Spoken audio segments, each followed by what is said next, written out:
Black belt প্রাপ্ত আমির হোসেন রানা শেখ 2002 সালে হুজি নেতা এবং ফাঁসির দণ্ডাদেশপ্রাপ্ত মাওলানা আব্দুর রফির কাছে প্রশিক্ষণের জন্য ময়মনসিংহে যায়। প্রশিক্ষণপ্রাপ্ত নিষিদ্ধ জঙ্গি সংগঠন জামাতুল আনসার ফিল হিন্দাল শারকিয়া দলের 3 সদস্যকে আমরা গ্রেপ্তার করেছি। তাদের নাম হচ্ছে, একজনের নাম হচ্ছে রানা শেখ ওরফে আমির হোসেন, মশিউর রহমান ওরফে মিলন তালুকদার এবং হাবিবুর রহমান। এবং তাদের কাছ থেকে উদ্ধার করা হয়েছে 3টি স্মার্টফোন, 2টি বাটন ফোন সহ প্রশিক্ষণের যাবতীয় কাজ, যেগুলো আমরা ভিডিওতে দেখবেন।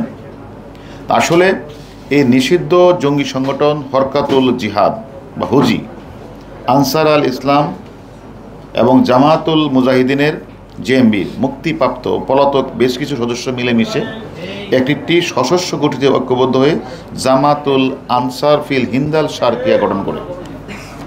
এবং আমাদের কাছে স্পেশাল ব্রাঞ্চ এবং তথ্য ছিল, এবং আমরা এই তথ্য নিয়ে ডিবির সহযোগিতায় আমরা কল্যাণপুর এবং গাবতলীর ধারাবাহিক অভিযান চালিয়ে নিষিদ্ধ জঙ্গি সংগঠন হিন্দাল শারকিয়া দলের বৃহত্তর ফরিদপুর অঞ্চলের সমন্বয়ক সহ বান্দরবনের কুকিচিনের সন্ত্রাসীদের কাছে প্রশিক্ষণপ্রাপ্ত 3 সদস্যকে আমরা গ্রেপ্তার করি।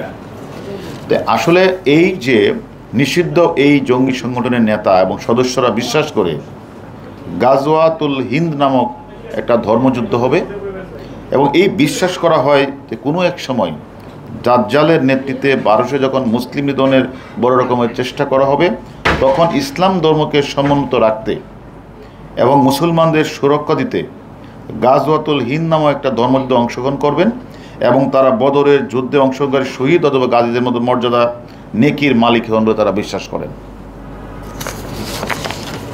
এমন বিশ্বাস এবং প্রচারণা উদ্বুদ্ধ হয়ে এক সময়ের হুজি ও জেএমবির সদস্য হিসাবে সামরিক প্রশিক্ষণপ্রাপ্ত জেল ও হাজতে বাস শেষে মুক্তিপ্রাপ্ত নিষিদ্ধ সংগঠনের বেশ কিছু নেতাকর্মী ময়মনসিংহ, ঝালকাঠি, ফরিদপুরের মাগুরা বিভিন্ন জেলায় যুবকরা গাজওয়াতুল হিন্দ এই অংশগ্রহণের প্রস্তুতি নিতে গঠন করে জামাতুল আনসার ফিল হিন্দাল শারকিয়া। এবং বাংলাদেশের পুলিশ সফলভাবে জঙ্গি রাস্তানা ধ্বংস, জঙ্গি তৎপরতা নিজেদের সফলভাবে দমন করতে পারায় এই জঙ্গি সংগঠন সমতল এড়িয়ে তারা এখন পার্বত্য জেলাগুলোতে প্রশিক্ষণের সুযোগ খুঁজছিল এবং খুঁজতেছিল। আমরা এই ধারাবাহিকতায় পার্বত্য বান্দরবন, খাগড়াছড়ি বসবাসকারী যে বন সম্প্রদায়ের কতিপয় বিভ্রান্ত সন্ত্রাসী দ্বারা গঠিত কুকিচিনদের সাথে সহযোগিতা হয় জামাতুল আনসার হিন্দাল শারকিয়া। এরা প্রচুর অর্থের বিনিময়ে কুকিচিনের সন্ত্রাসীরা হিন্দাল শারকিয়াদের সদস্যকে কীভাবে বৈরী পরিবেশে সার্ভাইভাল করতে হয়, আনআর্ম কমব্যাট, এসএল রাইফেল পরিচালনা, এক্সপ্লোসিভ ডিভাইস তৈরির ব্যবহার, সিওবিতে অংশগ্রহণ ইত্যাদি হিসেবে তারা প্রশিক্ষণ দেয় টাকার বিনিময়ে।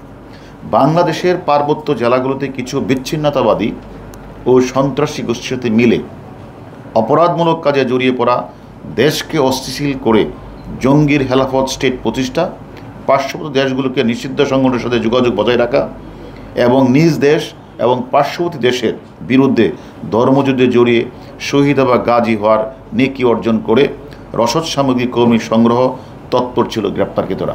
এবং তাদেরকে আমরা 4 দিনের পুলিশ রিমান্ডে এনে আরও জিজ্ঞাসাবাদ আমরা করব। যে মার্শাল আর্ট ব্ল্যাক বেল্ট প্রাপ্ত যে আমরা যে 3 জনকে ধরলাম, এর মধ্যে একজন হলেন আমির হোসেন।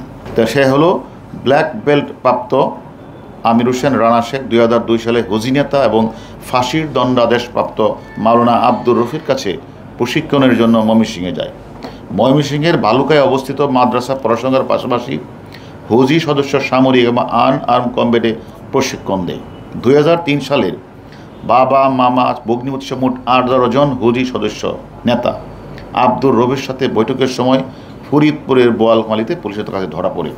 বর্তমানে আলফা ইসলামিক লাইফ ইন্স্যুরেন্স কোম্পানির ইউনিট ম্যানেজার হিসেবে কর্মরত এই ধর্মান্ধ আমির সশস্ত্র প্রশিক্ষণের জন্য 3 সদস্যকে ইতিমধ্যেই বান্দরবনের কুকিচিনের সন্ত্রাসীদের কাছে পাঠিয়েছেন, এবং একই সাথে তিনি 3 কিস্তিতে লক্ষাধিক টাকাও সে প্রেরণ করেছেন। আসলে গ্রেপ্তারকৃত আরেকজন জঙ্গি আছে মশিউর রহমান। তিনি একসময় ইসলামী শাসন আন্দোলনের সদস্য ছিলেন।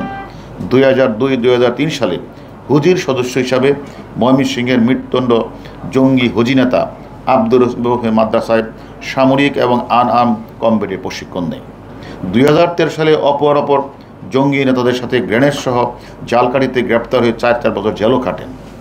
পাহাড়ি বৈর পরিবেশে কীভাবে কমান্ডো টিকে থাকা যায়, পিটি প্যারেড শিখা, আর্ম কমব্যাট, অ্যাসল্ট রাইফেল চালানো, বোমা সামগ্রী তৈরি, সিওবিসে 8 মাসের প্রশিক্ষণের জন্য 2 বছর বান্দরবনের কুকিশিন সন্ত্রাসী নিজেই অবস্থান করেন।